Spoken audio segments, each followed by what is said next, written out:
Okay, this is the title of this message is Spiritual Political Warfare. Spiritual Political Warfare. There's a shocking revelation about power of evil spirits that's revealed in the book of Daniel. When you first read it and think about it, it shocks you. I'm going to build up to all the verses. We'll read them all right now. I'm going to start with one of the first ones, Daniel 8:12. And Daniel 8:12 reads, "Because of transgression, an army was given over to the horn to oppose the daily sacrifices." By the way, if you read Daniel 7 and 8, he describes four beasts. And the fourth beast is more shocking and dangerous than all the other beasts.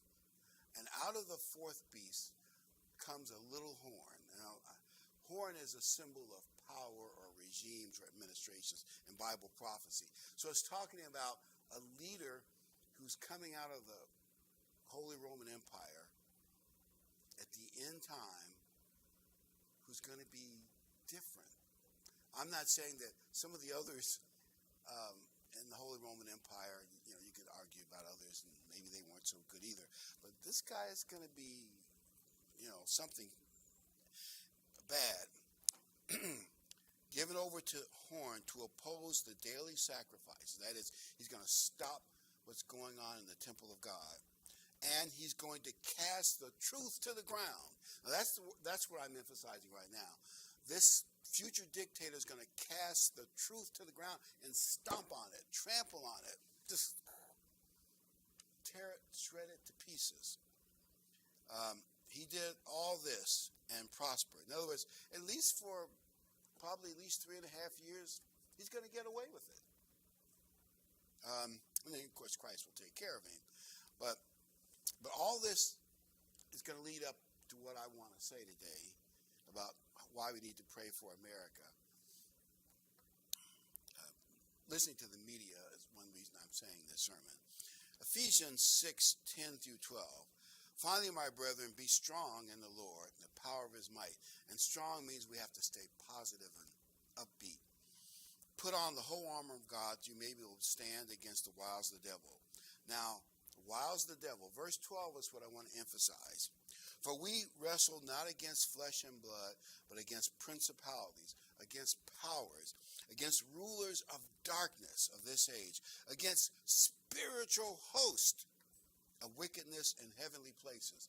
In other words, high in the atmosphere, however you want to look at it, way up there somewhere, are powerful spirit beings. I'll call them the major lieutenants of Satan and Satan himself that are actually running this world. There's probably a powerful one in Washington, D.C. I mean, you think about it. By the way, I know people argue about American exceptionalism and greatness. I would say, America has been great compared to other nations. Now, obviously, it's Satan's world, so there's evil in America like every place else. But relative to the rest of the world, America has been great. But there are evil forces in high places trying to pull America down. Now, looking at the media, see, if someone were to say, well, you can't see the spirit world, you can't know what's going on. But as Ron Dart used to say, look for the tracks of the devil. Like, if you're in the forest and you're looking for a bear, you see this big footprint and it's deep. That means, it's a big bear and he's heavy. Maybe it's 1,000-pound Kodiak bear the most dangerous bear is the polar bear. They look so cute. You read stories about them. Apparently, polar bears don't get all roaring and mad and angry. They just walk up to you and eat you. If you don't have a gun or with a bunch of guys with guns. And they're actually the biggest, most powerful bear, and they're fast. So they can swim. They're dangerous. Well, if you're tracking a bear, you see those bear tracks. All you see is the tracks, but we best be wary. That's a dangerous bear. Well, I look at the media and things going on, and I see the tracks of the spirit world trying to undermine America. So I'm saying we need to pray hard for America. We need it. Um, um, for instance, I don't know if you know this story, but it happened about 3 years ago. A man had a big construction contract with his construction company from the government. And he was a Christian, and he left some Christian tracts out on the lunch table. One of the government agents came in, federal government, big bucks, and saw that. And that offended this man so much, I think they took his contract away and all kind of threats against him. Well, our new administration has put in a policy where government agents, regardless of their personal belief, can't do that anymore. That's got to make the devil mad. They were penalizing Christians for being Christians. And I don't know what those religious tracts said, but I think they said something about family values that these government agents did not like. And when those things are done, you make enemies in high places. You follow what I mean? You make enemies high up in the spirit world. They don't like that. They hate it. Daniel 10:10. Now this is Daniel when he's getting his visions and prophecies, and he's praying for he recognized in Jeremiah that in 70 years Israel should get Judah, the southern tribes of Israel, should get to go back to Jerusalem and rebuild the nation of Israel. And he's given the repentant prayer to touch that off. Satan didn't want that, Israel to be rebuilt. So an angel comes to him, Daniel 10:10, and suddenly a hand touched me, which made me tremble on my knees and on the palms of my hands. And he said to me, "O Daniel, a man greatly beloved." Boy, isn't that a great thing? God is an angel, a powerful angel, is telling Daniel he's greatly beloved. "Understand the words that I speak to you and stand upright, for I have now been sent to you." While he was speaking this word to me, I stood trembling. He said to me, "Do not fear, Daniel," because I guess seeing angels is a scary thing. "For from the first day that you set your heart to understand and humble yourself before God, your words were heard." In other words, God heard that prayer, and he's going to bring Israel back to Jerusalem. And he's going to reveal some great prophecies to Daniel. "Your words were heard, and I've come because of your words." But here's the part that's scary. Verse 13. "But the prince of the kingdom of Persia," and he's not talking about a human man. There's a human man too, but there's a spirit being above him that's really running the Persian Empire. This is one of the four, evil world-ruling empires that Daniel mentioned in his prophecy. The real prince of Persia is a spirit being. "The prince, the king of Persia, withstood me 21 days. Behold, Michael," the chief prince, "came to my help, for I'd been left alone there with the kings of Persia." In other words, this powerful angel, the evil empire of Persia, saw this angel coming from God with a message that they did not want written in the Bible. And they stopped this angel of God for 3 weeks. Wasn't that a bit scary? He had to call on an archangel to help him fight his way through to get to Daniel. They blocked him for 3 weeks. That's what I mean by scary. Verse 14, "Now I've come to make you understand what will happen to your people in the latter days, for the vision refers to many days yet to come." The fact that the truth that God wanted was held up by the evil spirit world for 3 weeks is a bit of a shocker. I don't even quite know what to make of that. So the demons on this earth, I do think God puts limits on them. There's some things they can't do. But they don't want to cooperate with God any more than they have to. And apparently, they're out there. I believe there's at least one of them in Washington, D.C. And he is mad at the direction of America. Maybe not so greatly. I know we're going to say, I don't see that much spirituality in America, but there's an improvement in our direction, and they don't like it. I'm giving you how I see it. Like say you're watching the tracks of the bear. We can't actually see the bear. We can just see his tracks. But you look at the media, and you get a feel that they're angry about America going in directions that they don't want it to go in, even if only so slowly. Because Daniel's prayer is helping to restore the Israel and the Second Temple. By the way, you realize that Second Temple was important to God's work. You had to have the Jews back in Jerusalem. You had to have the second temple because that's where Jesus Christ preached. And his 12 apostles preached there too. But all the many things happened in the temple. Well, it wouldn't have been there. Well, maybe God can do anything he wants, but the way it's written, it might not have been there if it hadn't been for Daniel's prayer. And other things too. I'm going to give Daniel all the credit, but that temple is needed. And I think the devil is sensing something that I sense. If the Jews ever get a mind to build the third temple, the current administration would help them. According to Netanyahu, this is the most pro-Israel administration they have ever had. Or maybe since Truman, who gave them permission to start the nation of Israel. Now, you can argue, well, maybe he's just saying that because it's a smart thing to say, but I think he really believes it. I believe it. You know that the president's son-in-law, Kushner, is Jewish, and some of his grandsons are being raised Jewish. They're keeping the same holy days we keep. I mean, that gives you some feel. And if the devil, if I see it, the devil see it. They don't want anybody there that's going to help, if it comes, God's will to build that third temple. Don't you sense it? They want to get rid of him and move America back in the direction we were going, a more secular, even for the federal government was beating up on people that were Christians. That's the point I made about that story about the builder. That's the direction they want us going in.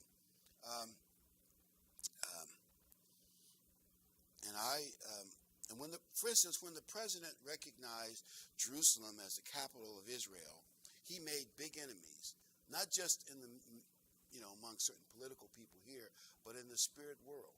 Don't you sense it? You might say, well, why is that important? I don't know, but I can sense it's important that Israel gets recognized and Jerusalem's its capital gets recognized. I mean, it's important in prophecy. It's important to God. And that means the evil spirit world does not want it to happen. They don't want it to happen. And you'll notice that even when they put sanctions back on Iran, except for Israel, nobody else is supporting it. No other nation is supporting it. They just want money. They don't care if Iran's terrorist state. As long as they get money, they don't care. It's interesting. So the point is, I think the spirit world has got an enemy on their list, and they're trying to get rid of him. By the way, I'm not saying that America is not a worldly nation and doesn't have sinners. And I'm just saying America, relative to the rest of the world, has been an exceptional nation. The first country to come up with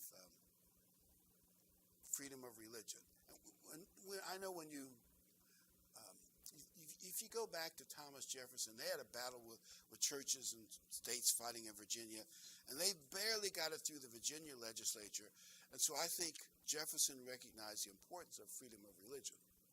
And by the way, people, when they look at the Bill of Rights, when you talk to young people, they don't realize why the Bill of Rights was put there. It was put there to protect the minority. Let me explain.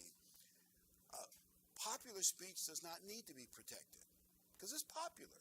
The majority does not need to be protected. They got political majority. It's the minority, unpopular speech that needs to be protected. The way colleges are working in Intifada, if we don't like your speech, we attack you, and you dare not speak on our campus. And well, you see the trends. You know what I mean. They don't realize that America really pioneered something great. You have rights, and see what they saw, and they saw it in Athens and some of the democratic countries of ancient Greece. You get mob mentality. The majority can empty the treasury and financially ruin the country. I mean, you can do that. Think about it. We'll vote ourselves a bunch of money out of the treasury, ruin the country financially. The majority can turn on the minority because, well, we got the votes, we got the numbers. And so that's why they put the Bill of Rights there. I don't think people appreciate that America has been a leader in freedom of religion and free speech. And a lot of places in the world, they don't have that. And we don't have it on college campuses anymore. That is terrible shame. It really is. I remember arguing with some students over global warming. I think they reported me to the dean. It didn't really hurt me at all, I don't think, much. And they said on my evaluations I was rude. Now, maybe I was, but they were not used to anybody telling them political correctness is wrong. I was like, oh. And I had good logic. And they were like, shocked. You can't say that. Well, I just did. Oh, anyway, I'm probably getting off the subject, but I'm going to go back to Daniel 10:19. And he said, O man greatly beloved, fear not. Peace be to you. Be strong. Yes, be strong. So when he spoke to me as I was strengthened and said, let my Lord speak, for you have strengthened me. In verse 20 of Daniel 10, then he said, do you know why I've come to you? And now I must return to fight with the prince of Persia. And when I've come forth, indeed, the prince of Greece will come. Well, two things there. It's obvious that, and people argue this, well, how did Daniel know the Greek Empire would take over the Persian Empire? They were just starting in power when Daniel was with them. Well, because God can control the future, and the Bible is inspired. Also, it proves another point. When you get rid of one problem, like the Persian Empire, another bad actor comes along and takes its place. Have you noticed that evil never stops? You solve one evil problem over here. Oh, we're going to have many years of peace and wonder. The devil never quits. He comes up with a new scheme. You destroy communism, he comes up with a new scheme. It's like the spirit world never quits.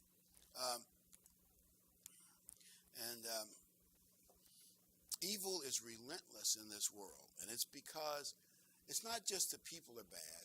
There is a spirit or a set of spirit beings led by Satan that know how to influence human emotions. I don't know how they do it, but it's clear from reading the Bible they do. They can influence people, and we have to worry about them influencing us. Like I said the other week, the people who passed away, they've got it made. Spiritually, they're in God's hand. He'll take care of them. We have to worry about us, because we're the ones, among others, that the devil will target.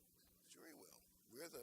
I don't want to get you overly concerned about it, but the devil will influence as many people as he can, and we're on his list. We're on his enemies list. Daniel 11:1. And also in the first year of Darius the Mede, I stood up to confirm and strengthen him. Now you're going to say, why did this angel have to strengthen Darius the Mede? Because he was the one, and others that followed him, that gave permission for Ezra, Nehemiah, and others to rebuild Jerusalem, the walls, and rebuild the temple.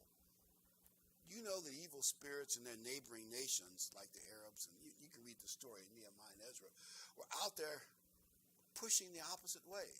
The moment they saw them trying to rebuild Jerusalem, I call it the pagan surrounding nations, immediately start agitating politically to stop it. But there was an angel encouraging Darius to see to it that the job got done.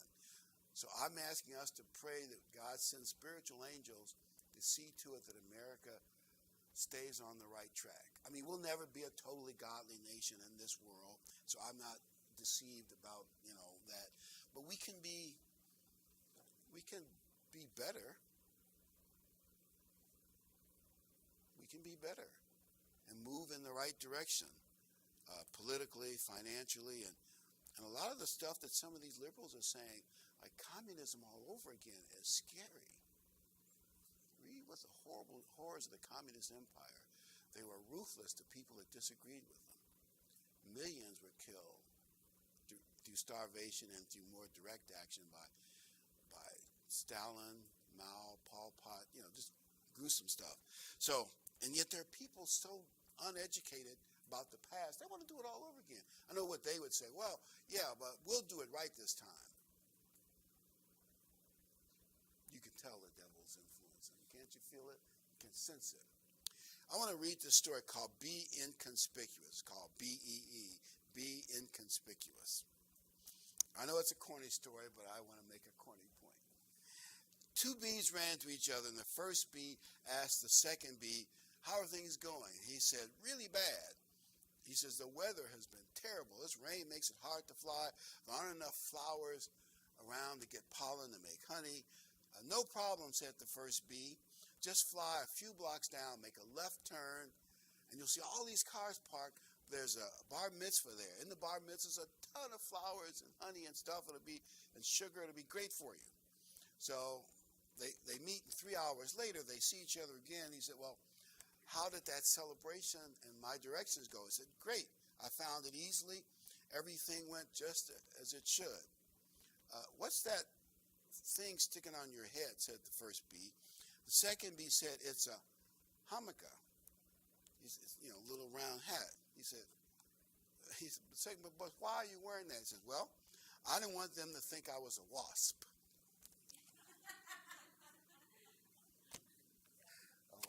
So for all you wasps out there, don't get offended.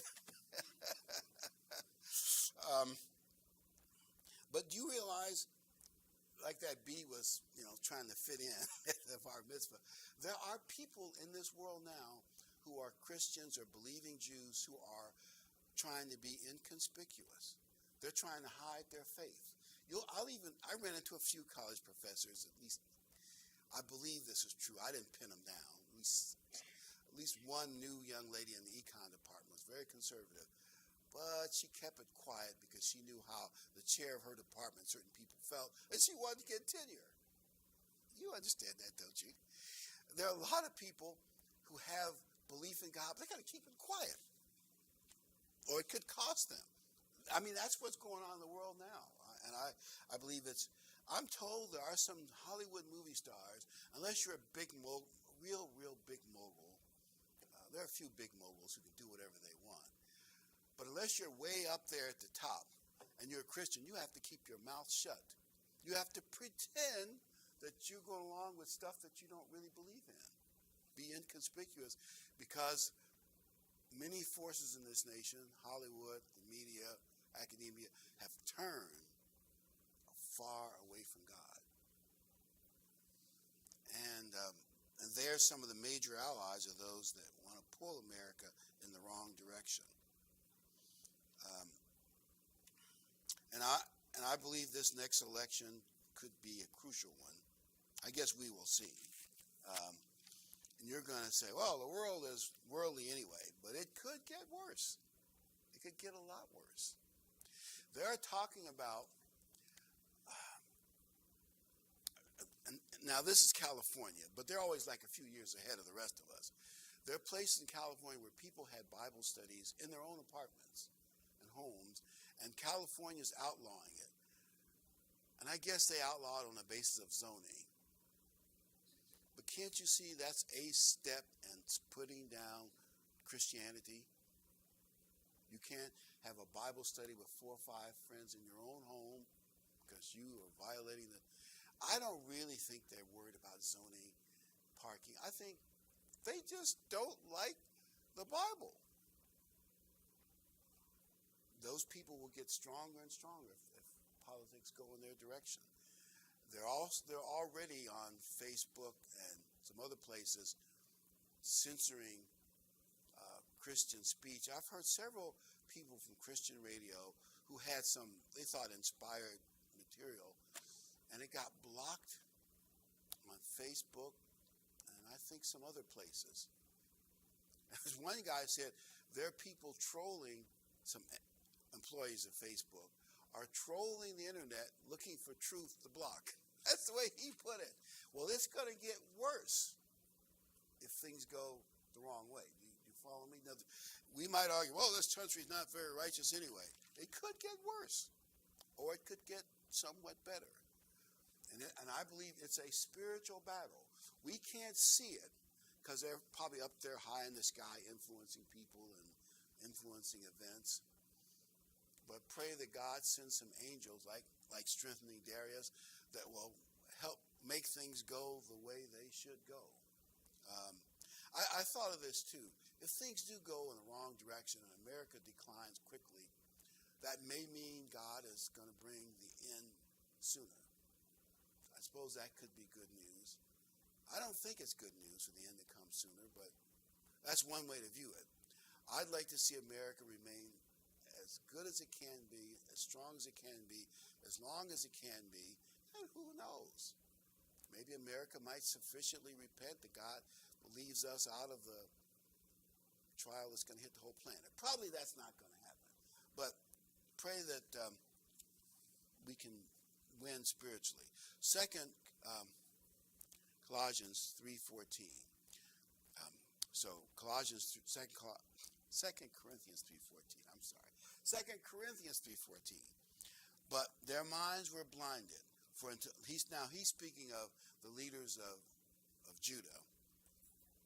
Paul is. For their minds were blinded. For until this day, the same veil remains unlifted in their reading of the Old Testament, because the veil is taken away in Christ. But even to this day, when Moses is read, a veil lies on their heart. Nevertheless, when one turns to the Lord, the veil is taken away. Paul is saying that, using the analogy, when Moses came down from the mountain, he glowed so much, he scared the people. So he had to put a veil over his face when he talked to the Israelites, for at least probably for several weeks, maybe not longer. And Paul is saying, when they read Moses, and by implication the whole Bible that existed in those days, the Old Testament, they don't really get it because there's a veil over their heart. Now that is true until they repent. But I'm telling you that the veil of darkness could get a lot worse. Let me say that again. The veil of darkness could get a lot worse.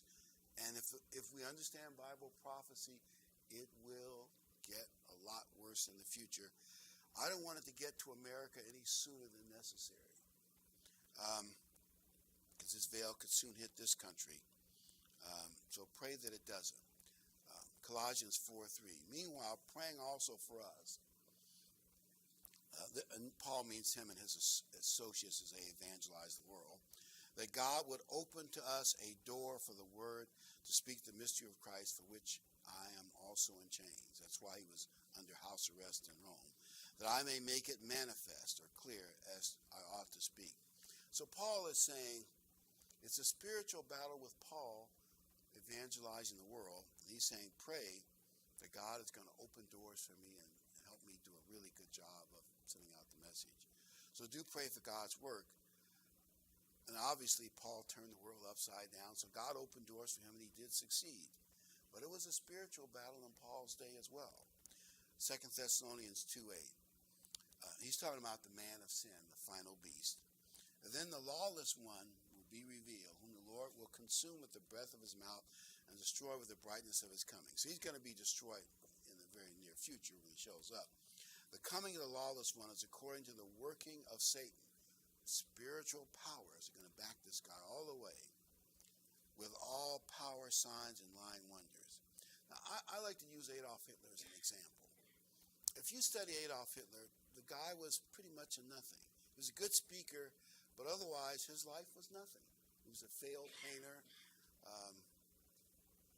Anyway, if you read about it, the guy was nothing. The other soldiers in the army didn't like him, and he was just... But he had incredible events work to his advantage. And maybe the one that's maybe the most surprising is when they put him in jail, it turned out to be, he said, oh, I'm guilty of treason. This government is run by a Jewish conspiracy, and they helped us lose the war, and the propaganda made him famous. And then the German generals were going to get rid of him when he made certain advances into the Rhineland and Sudetenland. But the British and the French were so afraid, they gave him bloodless victories. And then he took all of Czechoslovakia. The general said, what can we do? This guy is winning victories. They're afraid to do anything to him. The point is, the devil was with him. Does that make sense? Can you sense it? He would not have had that kind of success except the devil was with him. Now, at a certain point, if you study World War II, it's like somewhere in the spring of 1942, everything turned heads on. Everything the Allies did worked. Everything the Axis did failed. Almost total, everything. It's like God said, okay, it's enough of this, and whatever the spirit world that was backing Hitler, other angels checked them. And God blessed America and Great Britain. And obviously God didn't want the Jewish people totally destroyed in Europe, which would have happened if Hitler had succeeded. I mean, obviously God was not going to let that happen. And God is not going to let the Jewish people be destroyed. But the point I'm making is we want to pray that the spirit beings maybe can held back a little bit from pulling this country and maybe the rest of the world down. Because the United Nations is always on Israel's case, and America has always been there to defend them. And now much more so than ever in the United Nations, that is. Verse 10, 2 Thessalonians 2:8. And with all unrighteous deception among those who perish, because they did not receive the love of the truth, that they might be saved.